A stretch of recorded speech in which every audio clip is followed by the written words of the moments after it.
Greece's Prime Minister Alexis Tsipras has a message for his country's European creditors.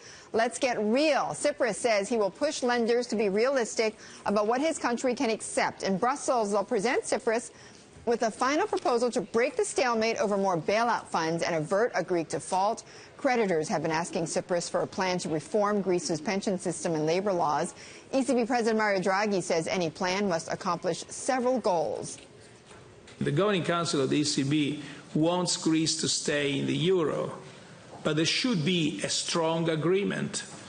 And a strong agreement is one that produces growth, that has social fairness, but that is also fiscally sustainable and addresses the remaining sources or factors of financial instability in the financial sector.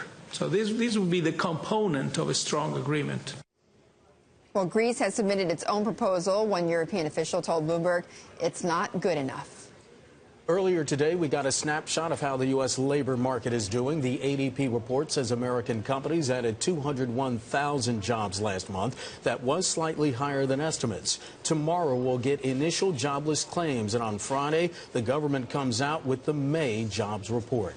Consumers may be holding back the service sector. Service industries expanded in May at the slowest pace in 13 months. The ISM non-manufacturing index came in lower than estimates. The service sector makes up almost 90% of the U.S. economy. Consumers have been saving the money from lower gas prices rather than going out and spending it. And the U.S. trade deficit narrowed more than forecast in April. Imports receded, which is a signal that merchandise flows were returning to normal following a port-related surge. The gap shrank by 19.2% to $40.9 billion. It was $50.6 billion in March. And as we showed you earlier, oil prices shot up briefly after the government's report on crude inventories earlier today. Stockpiles dropped for the 5th straight week. That is the longest string of declines since last July. Still, the Energy Department says total oil inventories remain near levels we have not seen in 80 years.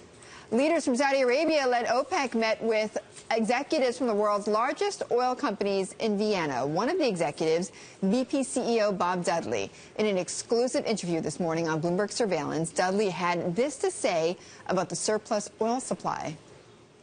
Fundamentally, supply is lots of supply right now. U.S. oil production, even though activity's off, is certainly up and then flat. It's not falling. Russian production is not falling. Chinese demand is a little not growth rates that we saw before. I mean, there is increases in demand. There's just a lot of oil around.